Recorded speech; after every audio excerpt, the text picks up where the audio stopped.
안녕하십니까? 안녕하세요. 참, 먼 길 걸어와서 이제 거의 이 종착역에 다다라가는 시점에 왔습니다. 51번째 선지식으로 미륵보살이 나타났죠. 미래의 부처님. 현재는 보살로 계시지만은 부처님의 지위를 확보하고 있는 미륵보살님. 다음에 이제 미륵보살님이 문수동자에게 처음 발심했었던 대지문수 사리보살에게 가서 다시 보살행을 물어라 이랬죠. 그러니까 선제동자는 참 깜짝 놀랄 일이지만은 그래도 그 말씀을 듣고 전혀 서운한 생각이나 필요한 생각 없이 미륵보살님의 말씀을 듣고 선제는 또 생각합니다.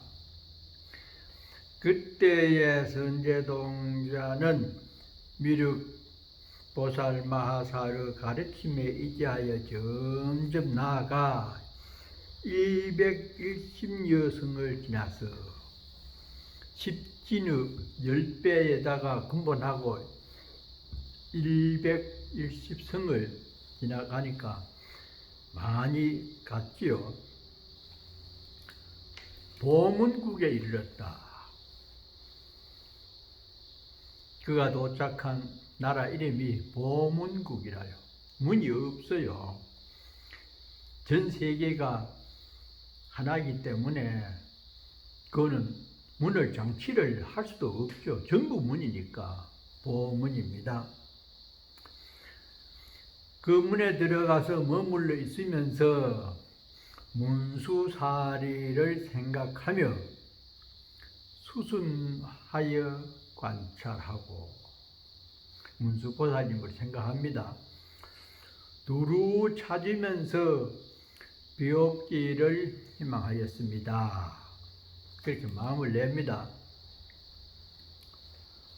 그런 생각을 하고 있을 때에 문수사리가 멀리서 오른손을 펴서 110성 유순을 지나서 선제동자 이마를 만지면서 이와 같이 말했습니다. 선제동자는 110성을 지났어요. 그래 갔는데 가서 문수사리보살을 생각을 하니까 문수보살은 110성 밖에서 그 선제가 출발한 그곳에서 그 먼 거리를 팔을 쫙 뻗으니까 팔이 얼마나 긴지 문수보살 이마에 딱 닿아버렸어요.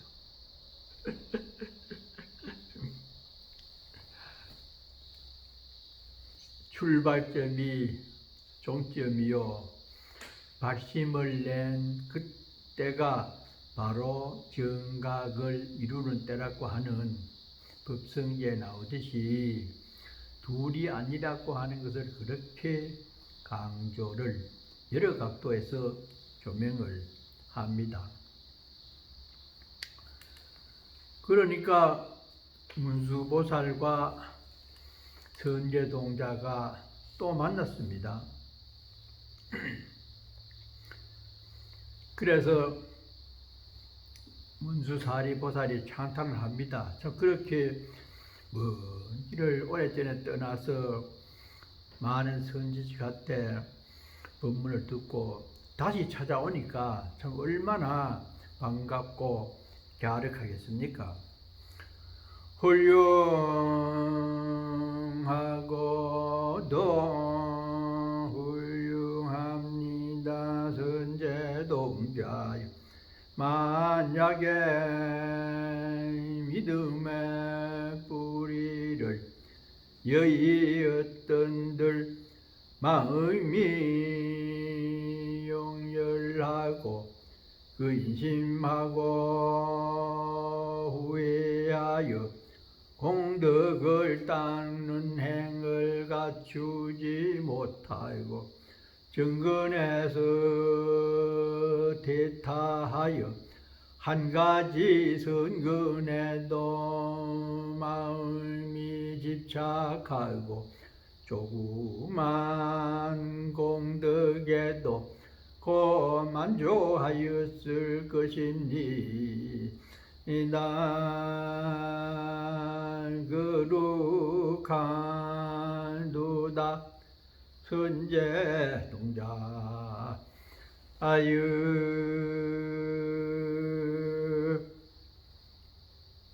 칭찬 들을만 하지요.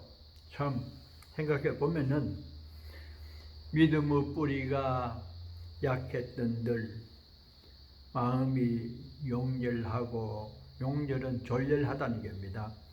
근심하고 후회하여 공을 닦는 행을 갖추지 못했을 것이다. 참 마음이 적은 사람들은 그 먼 길을 찾아가서 도사령을 다 배우고 했는데 또다시 원점으로 돌아가라고 하니까 선근은 뿌리가 약했다고 하면은 비난하거나 또 물러섰거나 그렇게 해서 후회했을 것이다. 그러나 그대는 다시 선한 마음을 내서 이까지 왔도다. 공덕을 닦는 행을 갖추지 못하고 정근에서 퇴타하여, 정근은 정진하는 겁니다. 거기서 물러나서 한 가지 성근에도 마음이 집착되었을 것이고 한 가지 좋은 일 했는데 거기에 집착심을 냈을 것이고 조그만 공덕에도 곧 만족하였을 것입니다. 그대는 그렇지 않았다는 거죠. 참 공덕을 계속 지어도 만족스럽지 못해서 또 더 큰 공덕을 지으려고 선지식을 찾아갔고 그 많은 선한 일을 해도 또 거기에 멈추지 않고서 지금 이 자리까지 왔구나 하면서 대단히 칭찬을 합니다. 또 문수사리가 이 법을 설하여 보여주고 가르쳐주고 이익하게 해주고 기쁘게 해서 선제동자로 하여금 아승지 법문을 성취하게 하고 한량없는 큰 지혜의 광명을 구족하게 해 주었습니다. 칭찬을 하면서 법문을 막 이렇게 합니다. 보살의 그지없는 다라니와 그지없는 원가 또 삼매와 신통과 지혜를 얻게 하였으며 보현행의 도량에 들어가게 하였다가 선제동자를 자신이 머무는 곳에 두고는 문수사리는 모습을 거두고 나타나지 않았습니다. 이거 참 또 나타나서 그래 칭찬을 해놓고는 보현의 도량에 들어가게 허락을 했다가 선제동자를 자신이 머무는 곳에 두고는 문수사리는 호련히 사라져 버렸어요. 참 재미도 있거니와 표현을 묘하게 하게 한 부분입니다. 미륵보살이 사리보살을 칭전하라고 해가지고 왔는데 그래서 칭전을 하고 머리에 손을 그 멀리서 긴 팔을 뻗쳐가지고 수기를 해주고 보현의 도량에 들어가게 하였다가 보니까 이 문수사리보살은 홀연히 사라져 버리고 없어요. 그것은 지혜를 통해서 보현의 행이 나와진다고 하는 그런 비유지요. 참 지금까지 선제동자가 선지식을 칭견해서 많은 공부를 했는데 다시 출발했던 원지점에 선제동자를 오게 해놓고는 그 자리에 보현보살을 앉게 했다. 문수의 지혜로 보현의 자비 실천을 하게 하는 그 모습을 이렇게 그렸습니다. 그래서 수승한 인연을 만나게 해주는데 그것이 보현을 만난 것이다. 이에 선제동자는 생각하고 관찰하면서 일승으로 문수사리보살을 칭견하려 하였는데 그때에 삼천대천세계의 미진수와 같이 많은 모든 선지식을 칭견하게 되었고 문수사리보살을 생각하고 있었는데 이 세계에 한량없는 미진수와 같이 많은 모든 선지식을 칭견하게 되었고 문수 지혜가 이 시방에 전부 가득 차 있다고 하는 내용이고 그 하나하나가 모두 보현의 자비의 모습으로 출현한다 이런 뜻입니다. 그런데 그 많은 선지식을 칭견하게 되고 또 친하고 가까이 하여 공경하여 받들어 섬기고 그들의 가르침을 받아 행하고 어기거나 거스르지 아니하였습니다. 선제동자가 전부 그분들의 가르침을 받들어 섬겼다. 그래서 그런 선지식을 칭견하고 이제 보현보살을 찾으려고 합니다. 그러면서 이 여러 가지 그 선지식들에게서 많은 법문을 들으면서 그 보현의 행문을 실천하기 위해서 보현보살 칭견하기를 갈망을 합니다. 왜 그러냐? 보현보살 마하사의 이름과 행원과 도를 돕는 것과 바른 도와 모든 지위와 방편 그리고 지위의 닦아 익힘과 또 지위의 원력과 지위에 함께 머무름을 듣고는 보현보살을 칭견하기를 갈망하였습니다. 나도 보현보살의 지위 정도에 올라갔으면 하는 그런 마음을 냅니다. 그렇게 생각을 내니까 갑자기 10가지 상서로운 모양이 나타납니다. 아주 희유한 그것이 일어나는데 그 마음을 일으킬 적에 자기의 착한 뿌리의 힘과 모든 열애의 가피하신 힘과 보현보살과 같이 착한 뿌리를 심은 힘으로 10가지 상스러운 모양을 보았습니다.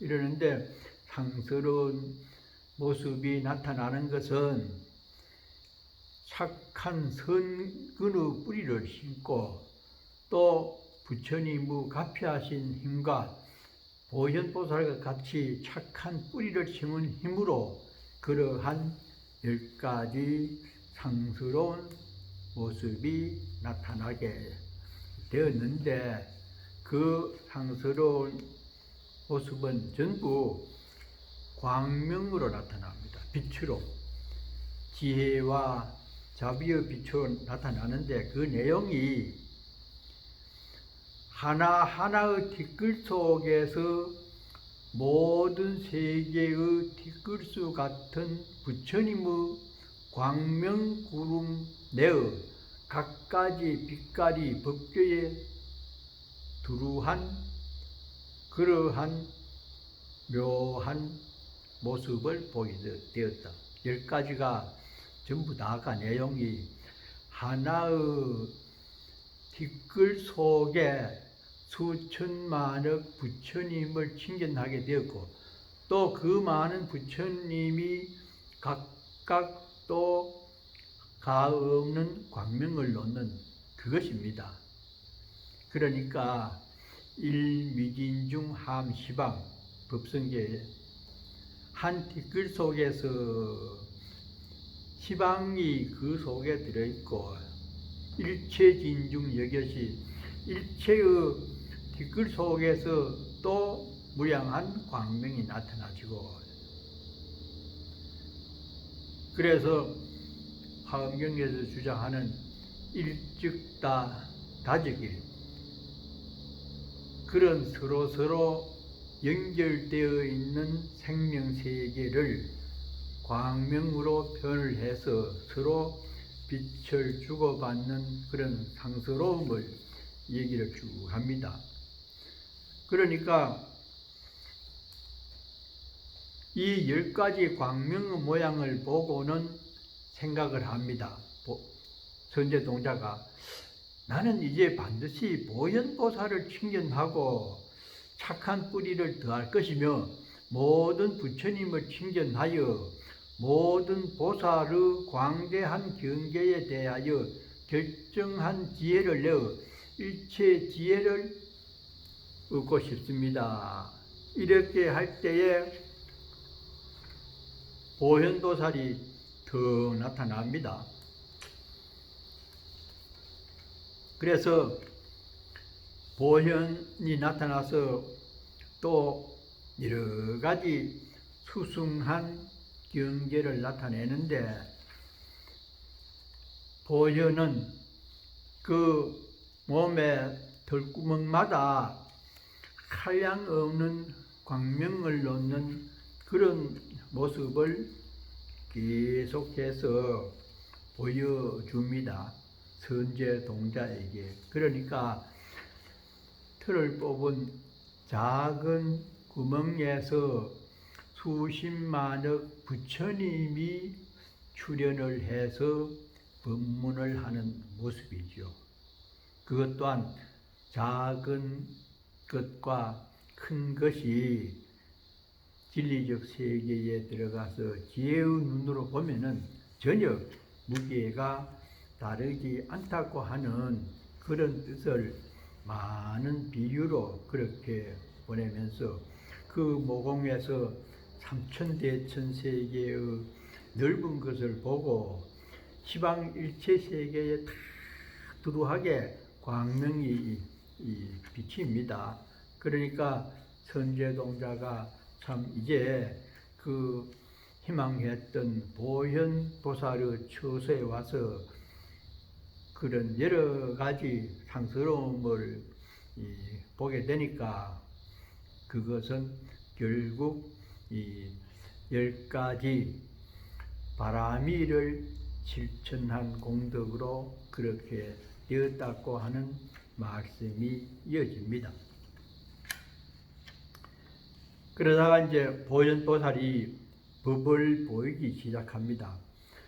선제동자가 이러한 것을 얻고 보고 나니 보현보살이 곧 오른손을 펴서 그의 정수리를 만지었고, 오른손을 싹 펴서 정수리 여기서 딱 만집니다. 그 숙이 당신도 이제 부처님 지위와 보현보살의 지위에 도달했다고 하는 인정이죠. 정수리를 만지는 것은. 정수리를 만진 뒤에는 선제동자가 곧바로 모든 세계의 티끌수 삼매문을 얻었는데, 보현보살이 만져주니까 선제동자도 곧바로 세계의 티끌수만큼 많은 삼매문을 얻었다. 지혜를 이 보현이나 부처님의 수준으로 얻게 되었다는 겁니다.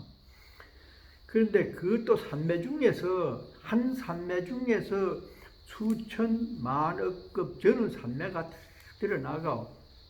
드러나고 다 보이고 다 들려요. 그래서 보살행의 깊고 넓음을 보게 되었다. 그래서 오현보살이 말합니다. 선남자여, 나는 과거의 말할 수 없이 말할 수 없는 세계의 미진수 급에 보살의 행을 행했으며 일체 지혜를 구했습니다. 한량없는 세계지만은 내용은 일념이죠. 일념의 삼매를 이루었기 때문에 당신이 지금 보고 듣고 느끼는 그러한 미묘한 광명을 보게 되었다. 그래서 보현보살이 한참 선제동자를 위해서 법문을 하는 내용이 나옵니다. 그러면서 이제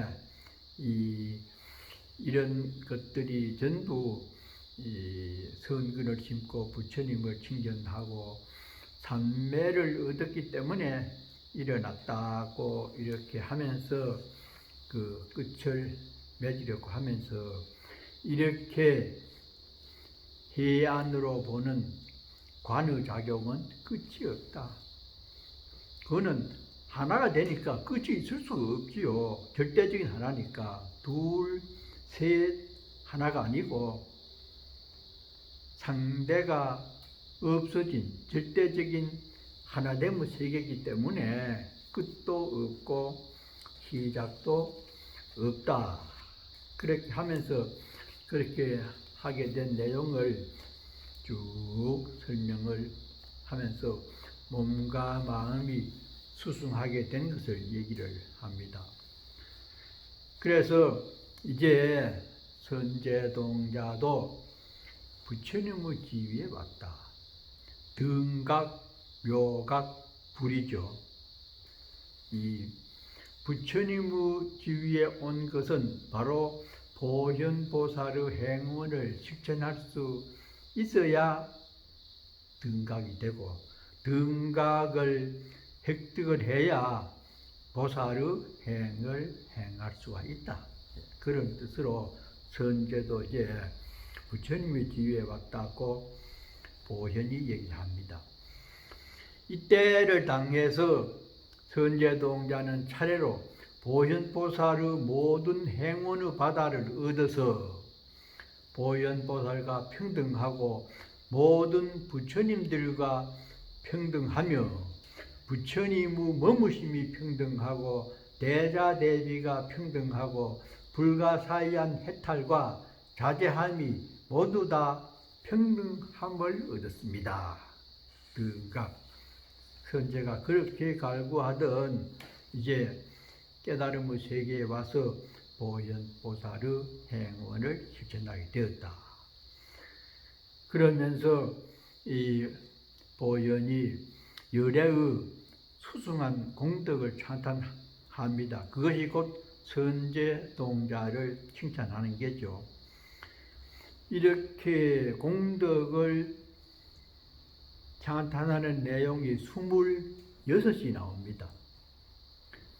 첫 번째는 덕을 찬탄하고 그 중간중간에 불사를 쉬지 않는 청정한 공덕을 찬탄하고 또 보살이 국토를 장엄한 것을 찬탄을 하고 이쪽에 나오면 10번째는 일체 장애를 다스린 공덕을 또 칭찬을 하고 팔상 성도를 나타낸 걸림없는 공덕을 쭉 찬탄을 하면서 26번째까지 거의 이 찬탄의 바다를 이룹니다. 이 마지막 찬탄이 걸림없는 자의 지혜로 중생을 교화하는 공덕을 찬탄을 하고 28번째가 다함 없는 공덕을 모두 맺는 것으로 결론을 짓습니다. 그러면서 기성으로 마지막을 점검합니다. 세계의 먼지수 같은 마음 다 헤아려 알고 큰 바닷물까지 남김없이 다 마시고 허공을 다 헤아려 알고 바람을 얽어맬 수 있어도 부처님의 공덕은 다 설명할 수 없도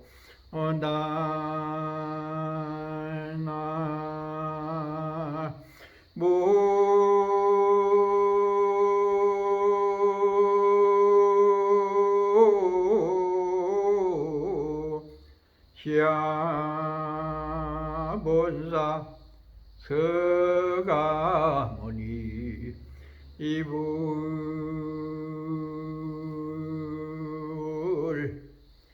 우리 불공하고 마지막에 한문으로 이 찰진심령 가수지 그 내용을 번역한 겁니다.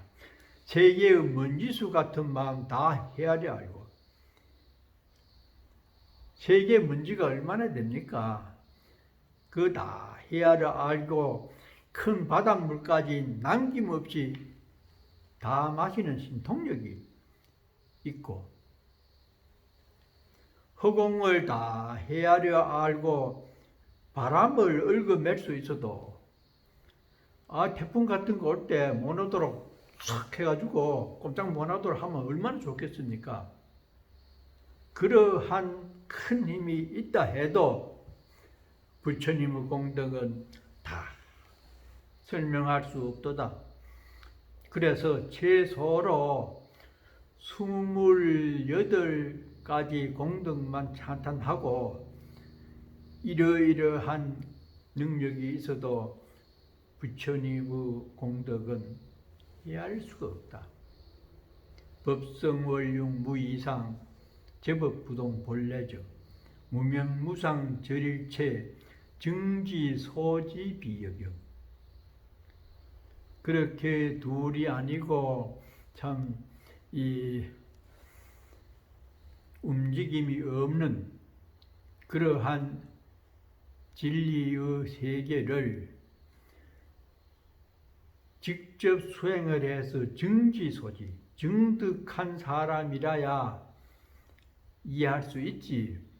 그렇지 않는 사람들은 도저히 이해할 수 없다. 그 말이 법성계 첫 문장에 나오잖아요. 그러니까 부처님의 이 공덕도 또한 설명을 할 수가 없다. 그러면서 또 이 한 말씀을 드립니다. 법성은 깊고 넓어 불가사의한 것을 내가 이미 능력을 따라 간략히 설명하였으니 원컨대 이 공덕 실제와 같아져서 널리 일체 중생들로 하여금 보리를 증득하여지이다. 내 딴에는 힘 따라서 설명을 했다. 불가사의한 부처님의 세계를 원컨대 이 공덕 실제와 같아져서 이렇게 화엄경 법문을 길고 힘들고 한 이 공덕이 실제와 같다. 실제는 진리를 실제라 합니다. 그 경전 내용에 보면은 이 실제의 문중에서는 일진도 불수나 실제의 진리적 깨달음 속에는 하나의 번외망상도 용납되지 아니하지만은 불사문중에는 불사일법이라 이 불사를 이루고 우리가 살아가는 중생세계에서는 한 법도 버릴 수가 없다. 이래서 절대적인 진리의 세계는 드럭만큼만 허물이 있어도 100%가 안 되지만은 그러나 우리 부실한 중생들이 살아가는 불사문중 이 사바세계 중생세계에서는 한 법도 버릴 수 없다. 작은 번외망상이라도 받아들이고 나약하게 울고 불고 가슴 아파하는 하잘것 없어 보이는 중생들의 마음도 전부 보듬어 주어야 된다. 현실 속에서는 그렇지만은 진리적 세계에서는 하나의 번외망상도 용납되지 아니한다. 이렇게 해서 이 보현 보살 선지식 품을 마감을 했습니다. 나머지 이제 보현 행원품이 하나 남았는데요. 이 보현 보살이나 이 대승불교의 이 최대의 공덕이 되고 그 해양을 해야 되는 그것이 상구보리 화와 중생이고 그것을 10가지로 집대성한 것이 보현행원 10종 공덕에 대한 말씀이기 때문에 다음 시간에는 보현행원을 여러분과 함께 말씀을 드리고 선제동자 53 선지식에 대한 이 말씀을 하는 문을 닫도록 그렇게 하겠습니다. 모두들 잘 계십시오.